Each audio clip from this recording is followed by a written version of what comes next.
오늘 우리에게 주신 하나님의 말씀 신약 성경 399페이지 전후 요한계시록 1장 8절과 9절 말씀입니다.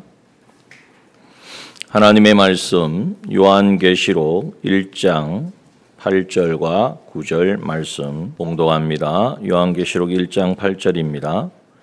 주 하나님이 가라사대 나는 알파와 오메가라 이제도 있고 전에도 있었고 장차 올 자요 전능한 자라 하시더라.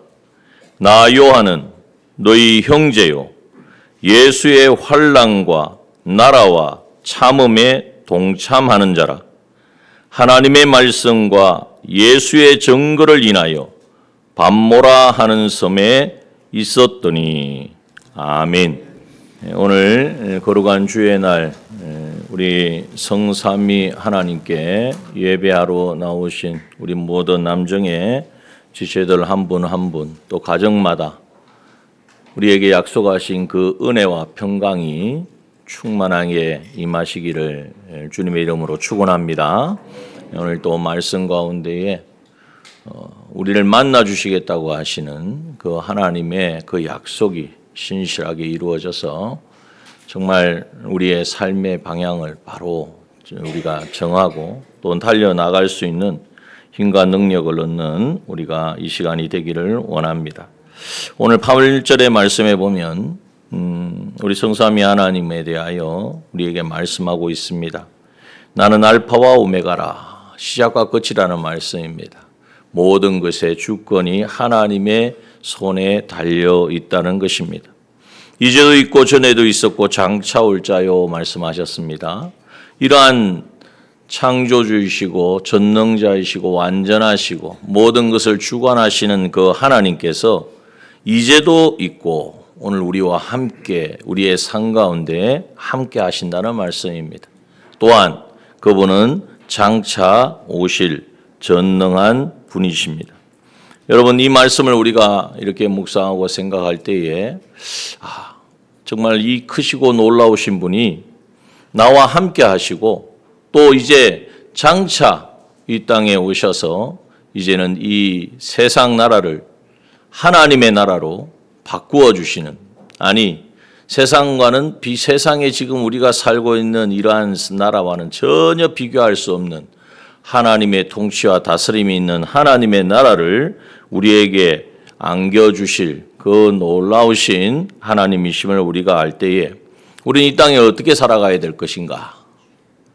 이 세상의 것에 목을 메고 그것을 구하고 그것을 누리기 위하여 애쓰고 힘쓰는 그 삶이 아니라, 보기에는 똑같이 그런 삶을 사는 것 같지만 세상 사람들과 같이 똑같은 우리의 경제 활동을 하고 또 삶을 영위해 가는 것 같지만, 그러나 그 진정한 목적은 이 땅에 다시 반드시 임할 하나님의 나라를 바라보고 살아가는, 바로 주님 오심을 기다리고 예비하는 우리가 되어야 할 것입니다.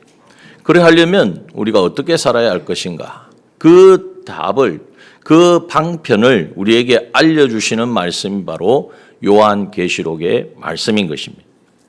세상 나라를 하나님의 나라로 바꾸어가는 그 삶이 어떤 삶인가? 다시 이 땅에 주님 오실 때에 임할 새하늘과 새 땅, 그 하나님의 나라를 우리는 어떻게 준비해야 될 것인가 하는 것에 대해서, 특별히 초대교회에 지금 우리의 상황과는 비교할 수 없는 그러한 핍박과 환난과 공고한 가운데 있었던 그러한 하나님의 사람들에게 하나님이 선포하신 이 말씀을 통해서 우리는 그 길을 찾을 수가 있는 것입니다.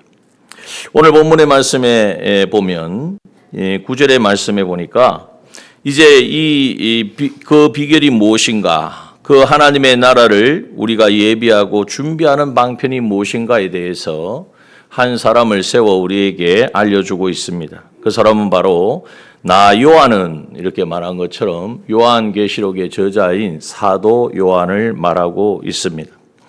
이 요한은 위대한 사도죠. 사실은 그 당시 많은 사도들이 순교를 당하고 아마 이렇게 역사적으로 더듬어보면 이제 사도 요한만이 남아있은 이제 남겨진 그러니까 많은 사람들이 이제 사도 요한에게 은혜를 잊고 또 도움을 구하고 힘을 얻는 그런 위치에 있는 사람입니다.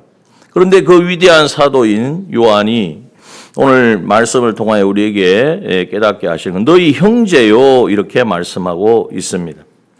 너희 형제라는 말 속에서 사도 요한이 예수님을 믿고 하나님의 자녀가 되었으니까 우리와 형제와 우리와 가족이다 하는 그러한 말씀도 있습니다. 그러한 설명, 그러한 부분도 있고 또 이 요한이 우리와 다를 바가 없는 형제라는 것은 가깝다기보다 너무나 피를 나누는 형제 아닙니까? 다를 바가 없는 사람이라는 거죠. 마치 그 요한이 어떻게 다를 바가 없느냐? 똑같이 우리와 같은 똑같은 타락한 본성을 가진 자였고, 그래서 죄와 마귀와 사망에 이제는 사로잡혀 살았던 자였고, 그러나 예수님을 만나고 예수님으로 인하여서 대속의 은혜를 힘입어서 그가 거듭나서 이제는 하나님의 자녀가 되어진 이 모든 것이 사도 요한이 받은 은혜와 우리가 받은 구원의 은혜와 다릅니까? 같습니까? 같다는 거예요. 그런 면에서 바로 우리의 형제라고 말하고 있는 거예요. 뿐만 아니라 받은 은혜만 같은 것이 아니라 이 요한에게 주어진 거룩한 하나님의 나라를 향한 의무와 책임, 이 또한 우리 형제된 똑같은 은혜를 받은 우리에게도 똑같이 주어진, 동일하게 주어진 의무와 책임이라는 것을 이 형제라는 말씀 속에서 우리에게 알려주고 있는 것입니다. 자, 그래서 우리는 이 요한과 같이 하나님의 이 놀라우신 대속의 은혜를 받아서 하나님 나라의 시민권을 받은 자가 되었습니다. 이러한 사람은, 이러한 우리는 어떻게 살아야 되는가? 오늘 그가 이렇게 말합니다. 9절에 보니까 나 요한은 너희 형제요. 다 같이 한번 읽어볼까요? 시작. 예수의 환난과 나라와 참음에 동참하는 자라. 이것이 바로 구체적인 하나님의 나라를 바라보고 준비하는 사람의 태도요, 또한 삶의 내용이 되어야 한다는 것을 말씀하고 있는 것입니다. 예수의 환난과 나라와 이제는 참음, 이것에 동참하는 자다. 이 세 가지는요, 3종 세트입니다. 어느 하나도 빠질 수가 없는 거예요. 또 이것은 다 연결되어져 있는 것입니다.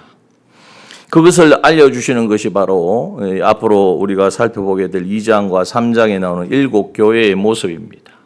7교회가 환난과 나라와 참음에 대하여 어떻게 대응했는가, 또 어떻게 그것을 이루어 가야 될 것인가에 대하여 말씀하고 있는 것입니다. 자, 예수님을 구주로 영접하고 하늘에 소망을 둔 사람에게는 아무 어려움 없고 문제 없고 다 해결되어지고 그것이 아니라 무엇이 찾아온다고요? 예수의 환난에 동참하는 그 환난이 반드시 따라온다는 거예요. 이것을 거부하면 안 돼요. 왜냐하면 이것은 이 환난과 나라와 참음에 동참함으로 말미암아 이제는 우리에게 예비하신, 우리에게 주시고자 하는 또 그 하나님의 나라를 이 땅 가운데에 맛보고 경험할 수 있기 때문인 것입니다. 하늘의 소망을 두고 살아가면 반드시 환난이 찾아옵니다. 이 환난을 그러나 통과하면 할수록 내 안에 무엇이 이루어집니까? 하나님의 나라가 이루어지는 줄 믿습니다. 하나님이 어떤 환난이 공고와 고난이 찾아와도 이제는 하나님이 주신 말씀대로 이제는 예수의 정인으로 살려고 하면 내 안에 깨어지고 무너지고 실패하는 것들이 나온다는 거예요. 그것을 통하여 우리가 깨달을 수 있는 것은 바로 이제 하나님의 다스림과 통치, 나라라는 것은 통치가 있어야 되잖아요. 나라, 내가 여기 내 나라요 이렇게 하면 아무 소용이 없습니다. 지금도 민족은요 엄청 많은데 추상컨대 한 5천만 명이 넘는다 그러죠. 쿠르드 민족이라고 있습니다. 저기 중동에 가면. 근데 그 사람들요 나라가 없어요. 나라가 통치가 이루어지지 않기 때문에 땅은 뭐 여기저기 흩어서 자리 자기 땅도 아니에요. 여러분, 오늘 우리 안에 하나님의 나라, 하나님의 통치, 하나님의 다스림, 다시 말해서 하나님의 말씀에 내가 온전히 굴복하고 순종하고 그 인도하심을 따라 살아가는 이것이 바로 하나님의 나라인데, 하나님의 나라는 무엇을 통해서 이루어진다고요? 그냥 가만히 있으면 주님이 오셔서 하나님 나라를 이루시겠죠. 근데 그때는 우리가 아무 준비를 하지 않은 사람은 하나님의 나라에 저 영광과 그것이 얼마나 가치 있는 것인지, 그것이 얼마나 무궁무진한 것인지를 알 수도 없고 경험할 수도 없는 거예요.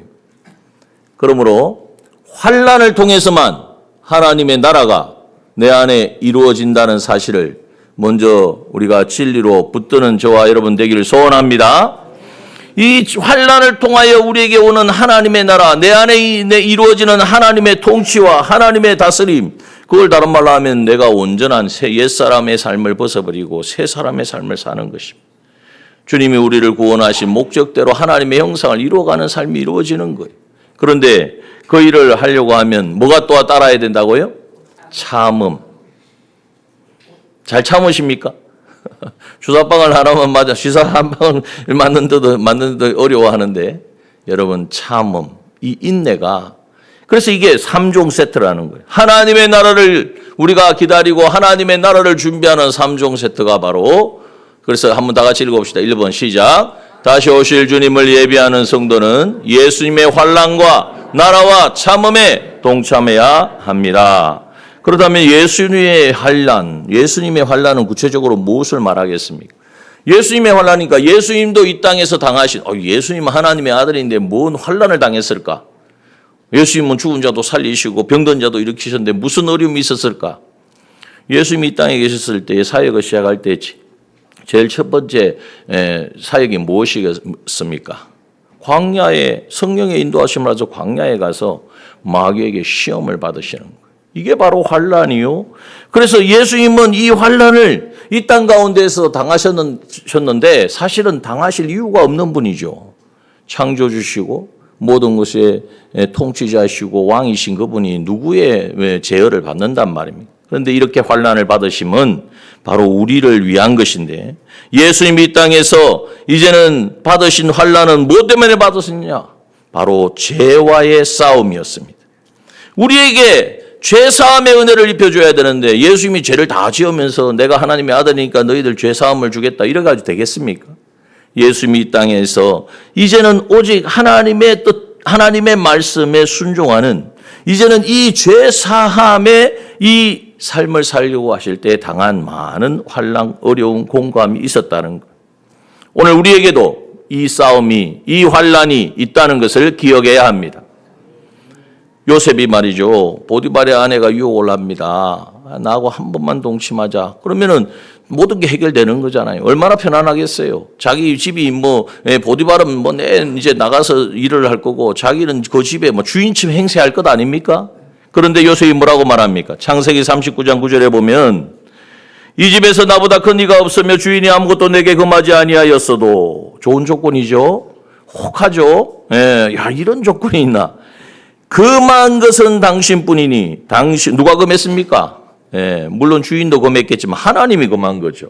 당신뿐이, 당신은 자기 아내임이라. 그런즉 내가 어찌 이 큰 악을 행하여 하나님께 덕죄하리까? 아무도 몰라요. 두 사람만 아는 거예요. 그러면 눈 한번 감으면 되는 거예요. 그러나 여러분, 이러한 죄와의 싸움이 바로 주님이 당하신 예수의 환난이고, 오늘 우리도 이 환난을 피하면 안 됩니다.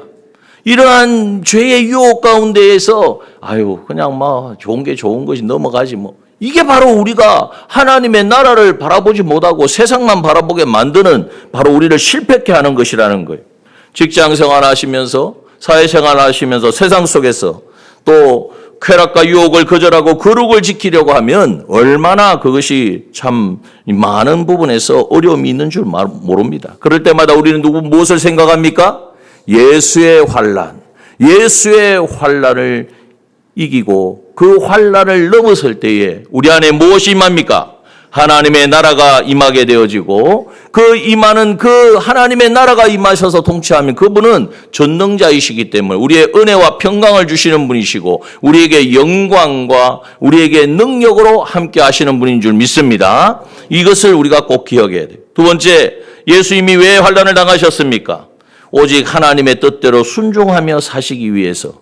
그 순종의 삶을 살려고 하니까 많은 어려움이 있었단 말이에요. 그럼에도 불구하고 주님은 그 하나님의 뜻대로 살아가는 삶을 포기하지 않았습니다. 우리가 구약에 보면 다니엘을 압니다. 다니엘이 얼마든지 특별 장학생으로 이제는 이 청구를 받았으면 왕이 주는 거 다 이렇게 먹으면서 나름대로 자기 신앙은 지켜가면서 그렇게 해도 되잖아요. 그런데 뭘 했습니까?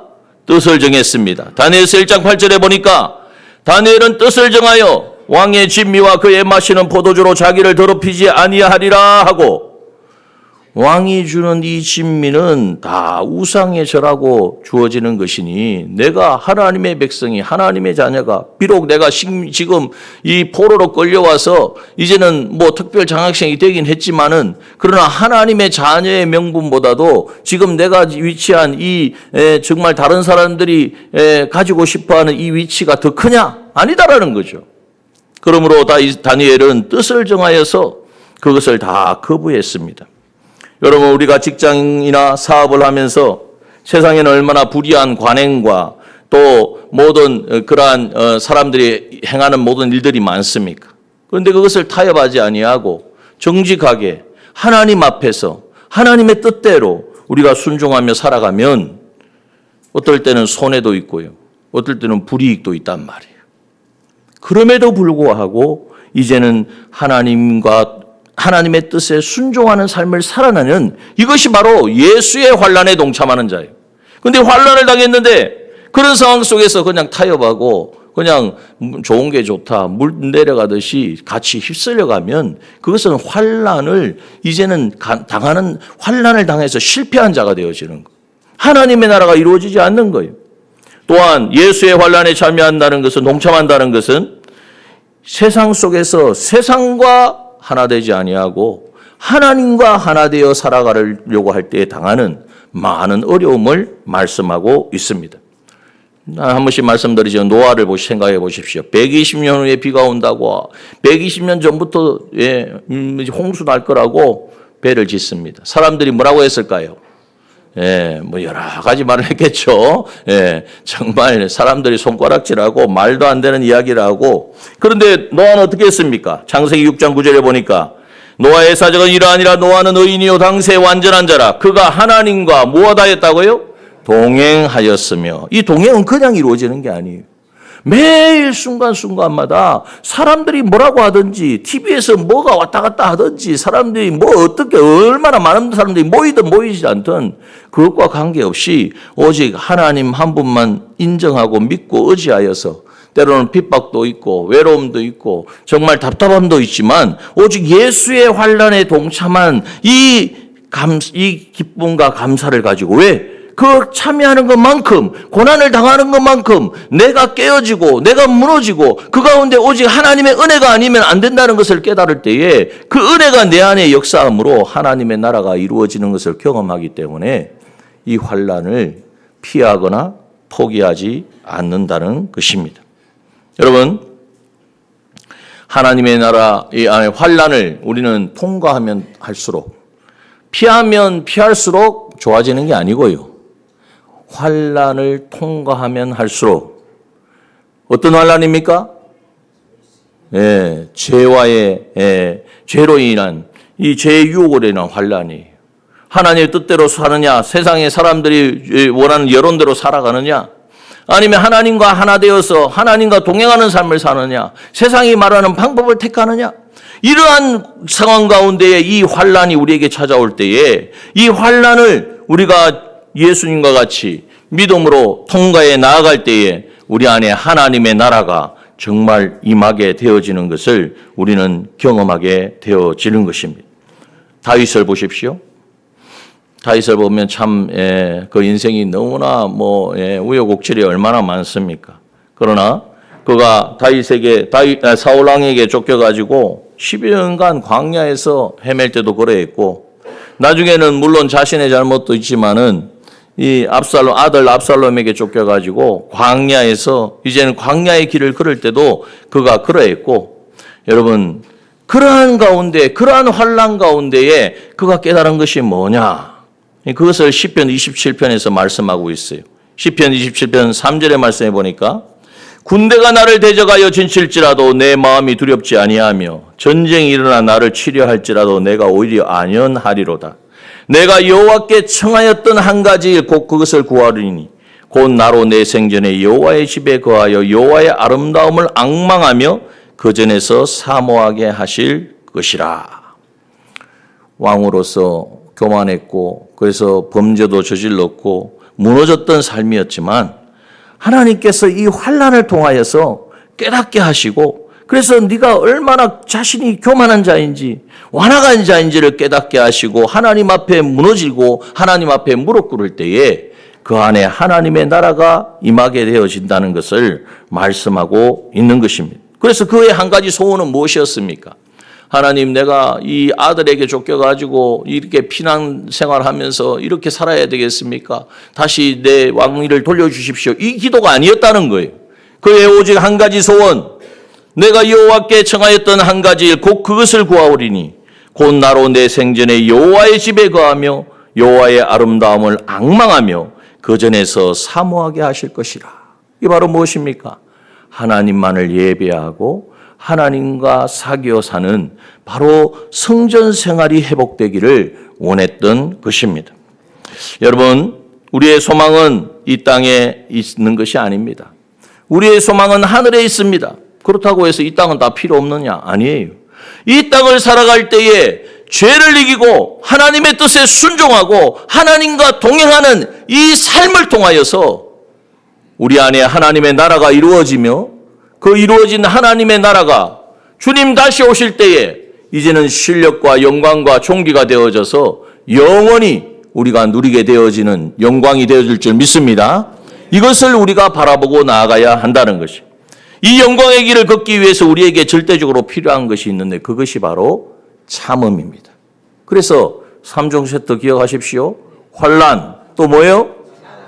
아니, 환난 그 다음 나라. 이 환난을 통하여 하나님의 나라가 이루어지는구나. 이 사실을 깨달아야 뭘 할 수 있느냐?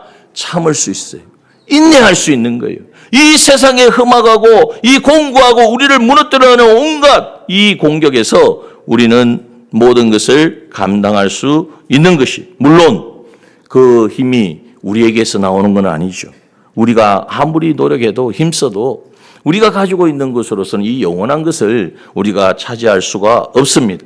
그러나 이미 우리에게는 주신 은혜가 있기 때문에 우리는 넉넉히 감당할 수 있습니다. 야고보서 1장 3절의 4절 말씀을 우리 너무나 잘 압니다. 한번 읽어봅시다. 시작. 이는 너희 믿음의 시련이 인내를 만들어내는 줄 너희가 알미라. 인내를 온전히 이루라.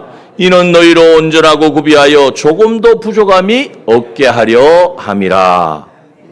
여러분, 인내를 온전히 이루는 우리 남정의 지체들 되기를 소원합니다. 무엇을 인내해야 됩니까?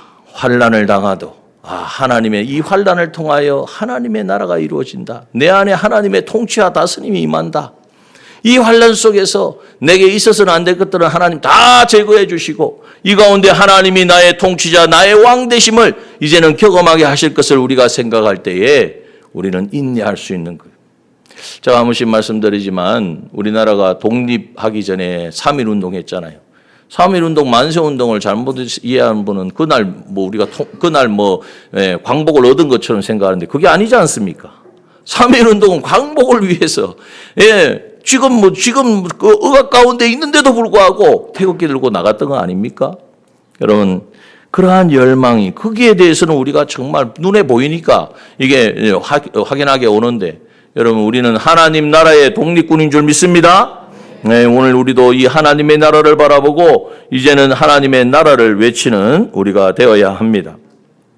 자, 그러면 오늘 본문에 보니까 나 요한은 너희의 형제요. 우리와 동일한 모든 것을 받은 이 요한이 예수의 환난과 나라와 참음에 동참하는 자라 자신에 대해 말씀하셨고, 또 우리에게도 이 삶을, 이것을 우리에게, 이것이 다시 오실 하나님의 나라, 이 땅의 세상 나라를 변화시켜 바꾸어서 하나님의 나라로 만들어갈 수 있는 방편인 것을 우리에게 말씀하시면서, 그런 무엇을 힘썼느냐? 하나님의 말씀과 예수의 증거를 인하여라고 말하고 있습니다. 이 말은 뭐냐면, 하나님의 말씀, 오늘 좀 더 축약해서 말하면 하나님께서 이 사도 요한에게 주신 계시록의 말씀일 것이고, 또 더 확대해서 말하면 하나님이 주신 이 계명을 말합니다. 이 하나님의 말씀을 어떻게 하라고 주셨죠? 지켜 행하라고 주셨잖아요. 누가 복된 자입니까? 말씀을 읽고 듣고 행하는 자, 지켜 행하는 자가 복이 있는 자라 그랬는데, 이 요한은 이 하나님의 말씀에 순종하였고, 또 예수의 증거를 인하여, 이 말씀이 뭘 우리에게 알려주냐? 예수 그리스도의 계시라고 하셨기 때문에 이 예수 그리스도가 어떤 분인지, 우리가 어떻게 구원을 받고 어떤 존재인지를 자기만 알고 있을 수가 없는 거예요. 그래서 이것을 증거하는, 전하는 삶을 살았어요. 그런데 그 결과가 무엇입니까? 결과는 무엇입니까? 반모라 하는 섬에 있었더니 그랬습니다. 이 반모섬이 어디 휴양지입니까? 휴양지가 아니라 이 반모는 지중해에 있는 유배지입니다. 유배지. 그 당시 예수님을 전하고 로마의 이 통치에 굴복하지 않는 사람들은 가두거나 아니면 유배를 보냈는데, 이 사도 요한은 이곳에 조그마한 섬이에요. 조그마한 섬에 보냈는데, 이 섬에 가가지고 그냥 있으면 되는 게 아니라 그곳은 채석장이 있는 거예요. 돌산이란 말이에요. 지금은 이 채석장 돌산은 기계로 막 다이너마이트 폭발해가지고 기중기로 이게 다 하지만은 사람이 하는 일이 거의 없죠. 그러나 그 당시는 사람이 다 해야 돼요. 그런 노역을 시키려고 이 반모섬에 유배시켰다는 거예요. 여러분 기억하셔야 됩니다. 두 번째 한번 우리가 꼭 기억해야 될 것 보여주세요. 한번 읽어봅시다. 시작. 하나님의 말씀과 예수의 증거로 인해 세상과 구별되는 삶을 살아야 합니다. 여러분 오늘 이 요한은 하나님의 말씀대로 살고 말씀을 지켜 행하고 또 예수 그리스도를 증거하는 이 삶을 살다가 반모라는 곳에 유배를 당하는, 정말 더 이상 거기서 그 당시 요한의 나이가 추측해 보건대 한 90세가 넘었다고 이야기합니다. 그 가운데 무슨 세상적인 소망이 있겠습니까? 그러나 오늘 우리는 그것이 그러면 실패한 것인가? 그것은 세상에 이 복음을 전하다가 이제는 이 환난과 예수의 환난과 나라와 참음에 동참하는 자로서 하나님의 말씀을 전하고 예수를 증거하는, 어디서나 예수의 향기를 나타내는 그 삶을 살아가면 이제는 이 반모라는 섬에 갇히는 것처럼 오늘 우리가 세상 속에서 매몰되지 않을까? 오늘 우리가 그렇게 생각하기가 쉽죠. 그렇지 않다는 것입니다. 여러분, 이 세상이 우리가 하나님의 말씀대로 순종하고 예수를 증거하는 이 삶을 살아갈 때에, 삶의 현장에서 그리스도인으로 살아갈 때에 세상이 인정하지 않고 그래서 우리를 배척한다고 해서 우리가 실패하고 무너지고 이제는 사라지느냐? 그것이 아니라는 거예요. 역사적인 실화가 있습니다. 과거 영국에서 천주교와 이 개신교 사이에 극렬한 투쟁이 있었습니다. 그래서 개신교를 핍박해가지고 신앙을 지켜 행하려던 개신교, 그리고 예수 그리스도를 믿는 이 개신교도인들을 영국의 식민지, 그 당시 식민지였던 호주로 다 유배를 보냈어요. 영국에 믿는 성도들, 신앙인들을 저 머나먼 완전히 끝이죠. 호주로 이제는 유배를 보냈습니다. 그랬더니 그 황무지와 같은, 지금도 이 호주의 땅에 얼마나 황무지가 많습니까? 그런데 거기에 이제는 유배당한 그들이 모여가지고 기도와 신앙과 교회를 세우고 그래서 개신교 국가로 세워지게 된 거예요. 그래서 여러분 우리나라에 이 호주 선교사들이 많이 왔습니다. 호주 선교사들이 주로 어디서 활동했는지 아십니까? 이 부산과 경남 지역에 복음을 전하는 데 힘썼어요. 그래서 오늘 우리가 그래도 부산과 경남과 이 지역에는 보수적인 신앙을 가지게 된 계기가 바로 거기에 있다는 것입니다. 여러분, 말씀을 지켜 행하고 예수의 증거, 예수를 증거하는 이 삶을 살아가다가 반모하는 이 섬에 유배당한 것 같이 버림을 당하는 것 같고 세상에서 왕따 당하는 것 같고 이제는 실패한 자의 모습처럼 보여지지만 여러분 그것이 끝이 아니라는 것을 우리는 기억해야 합니다. 하나님은 우리의 그 순수한 신앙을 통하여서 그 믿음을 통하여서 하는 우리의 놀라운 하나님의 일들을 하나님의 나라가 이 땅에 임하는 역사들을 펼쳐나가신다는 사실을 우리는 붙들어야 합니다. 세상과 멀어질 때에 세상과 가까이 가서 세상과 친밀하고 하나 되는 것이 아니라 세상과 멀어질 때에 우리 주님과의 관계는 더욱 친밀하여지고 깊어지는 줄 믿습니다. 예, 그래서 우리가 한번 이 부분을 분명히 알아야 돼요. 그래서 요 고린도전서 1장 18절은 뭐라고 말합니까? 십자가의 도가 멸망하는 자들에게는 미련한 것이 구원을 얻는 우리에게는 하나님의 능력이라. 십자가의 도를 걷는 사람, 십자가의 길을 걷는 사람, 하나님의 능력이 함께 하셔서 반드시 그 이루고자 원하시는 뜻을 이루어 가시는 줄 믿습니다. 세상이 우리를 배척한다 하는 것은요, 내가 살아있다는 증거예요. 근데 세상이 나를 좋아해. 세상 누구든지 좋아해. 안 믿는 사람도 좋아하고, 좋아하는 게 이유가 있어요. 자기가 하자고 하는 건 다 하거든. 여러분, 그것은 우리가 이 세상에서 정말 이 세상에 속한 자로 사는 것이지, 그곳에서 하나님의 나라를 이제는 알리고 전하는 삶을 사는 것이 아닌 것을 우리는 알아야 합니다. 그러므로 우리가 마지막 꼭 붙들어야 합니다. 세 번째, 다 같이 한번 읽어봅시다. 시작. 십자가의 길을 빼앗기는 것 같으나 마침내 영광과 능력을 얻는 승리의 길입니다. 십자가의 길은 이렇게 해야 되겠죠. 십자가의 길은 보기에는 빼앗기는 것 같아요. 실패하는 것 같아요. 망하는 것 같아요. 그러나 최후 승리를 우리에게 주시는 것이 바로 십자가의 길인 줄 믿습니다. 1956년 에콰도르 아주 개발이 되지 않는 미지의 땅에 이 아우카라고 하는 부족에게 복음을 전하러 갔던 29세의 젊은 선교사가 있었습니다. 그는 짐 엘리엇이었습니다. 창것이라고 하는 책과 영화로도 알려져 있는데요. 그는 명문 휘튼대를 수석으로 졸업한 전도 유명한 청년이었습니다.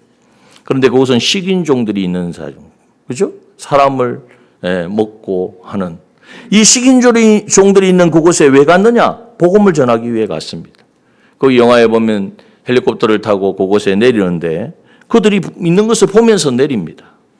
그런데 내리자마자 그 땅에 발을 딛자마자 그들이 몰려들어서 그 창으로 이제는 거기에 있는 청년들을 다 찔러서 죽였습니다.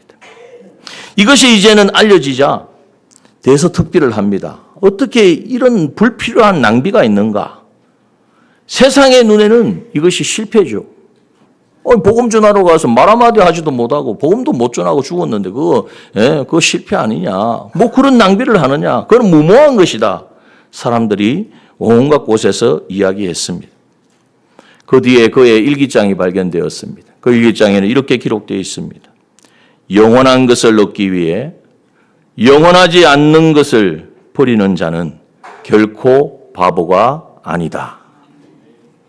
여러분, 세상은 낭비하는 것이라고 조롱하지만 짐 엘리엇이 흘린 그 피는 그 땅에 떨어졌고 훗날 그의 아내가 자녀들을 데리고 그곳에 들어가서 그들에게 복음을 전하고 그들의 은으로 복음을 전하고 그리고 나중에 그 남편을 창으로 찔렀던, 그 당시에는 몰랐겠죠. 남편을 창으로 찔렀던 그 식인종 청년이 회개하여서 그 부족의 최초의 목회자가 되는 놀라운 기적이 일어났습니다. 세상의 눈에는 모든 것을 빼앗긴 바보와 같은 그러한 모습으로 사람들에게 알려졌지만은 하나님은 그를 통하여서 그 땅에 영원한 생명의 능력이 나타나게 하신 것입니다. 여러분, 고린도후서 6장 9절에 10절 말씀을 우리가 늘 은혜 받는 말씀입니다. 우리 한번 읽고 오늘 말씀을 마무리할까 합니다. 한번 읽어봅시다. 시작.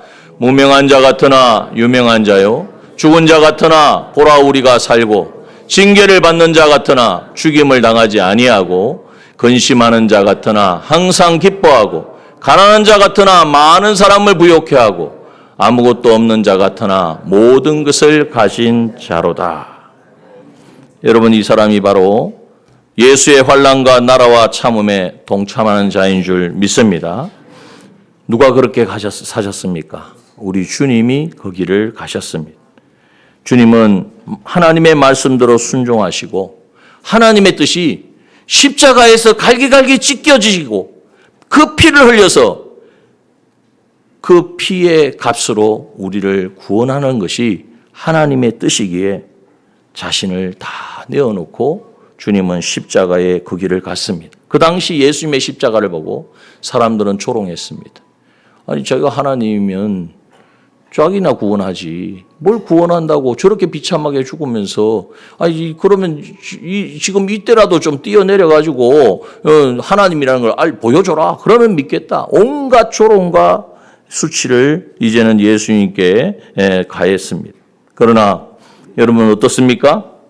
예수님은 죽으시고 비참하게 사람들의 말처럼 그렇게 끝난 것이 아닙니다.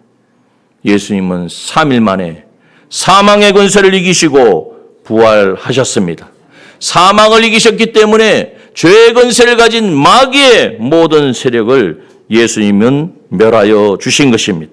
예수 그리스도를 믿는 자는 그래서 죄와 마귀와 사방에서 해방 자유를 얻고 이 땅에 비록 땅을 딛고 살아가고 있지만 이 땅에 임할 하나님의 나라를 바라보며 이 세상을 하나님의 나라로 변화시켜가는 그러한 믿음의 길을 걷는 사람이 바로 우리 예수 믿은 하나님의 자녀된 우리들인 줄 믿습니다. 히브리서 12장 2절 말씀, 믿음의 주여 온전케 하시는 예수를 바라보자. 저는 그 앞에 있는 즐거움을 인하여 십자가를 참으사. 여러분, 십자가를 참으면요, 그 앞에 영원한 즐거움이, 영원한 기쁨이, 영원한 영광이 우리를 기다리고 있는 줄 믿습니다. 환난과 참음에 동참하는 저와 여러분 되기를 소원합니다. 이제는 하나님의 말씀과 증거로 우리의 삶의 영역에서 무장하여서 하나님이 어떠한 분이신지, 예수 그리스도가 어떠한 분인지 증거하는 구별된 삶을 살아가는 저와 여러분 되기를 소원합니다. 십자가의 길을 걸어갑시다. 세상에서 억울하고 손해를 당한다고 할지라도 여러분 포기하지 맙시다. 주저하지 맙시다. 그것이 당하는 것이 아니라, 없어지는 것이 아니라, 실패하는 것이 아니라 십자가의 도는 믿지 않는 자들 보기에는 하는 이 비밀을 알지 못하면 미련하게 보여요. 그 말을 듣고 마음 상해할 필요가 없어요. 오직 주님 걸어가신 그 길만 바라보고 영광의 길, 하나님의 능력이 함께하는 이 십자가의 길을 온전히 걸어가는 우리가 되기를 주님의 이름으로 축원합니다. 이 시간 함께 기도합시다.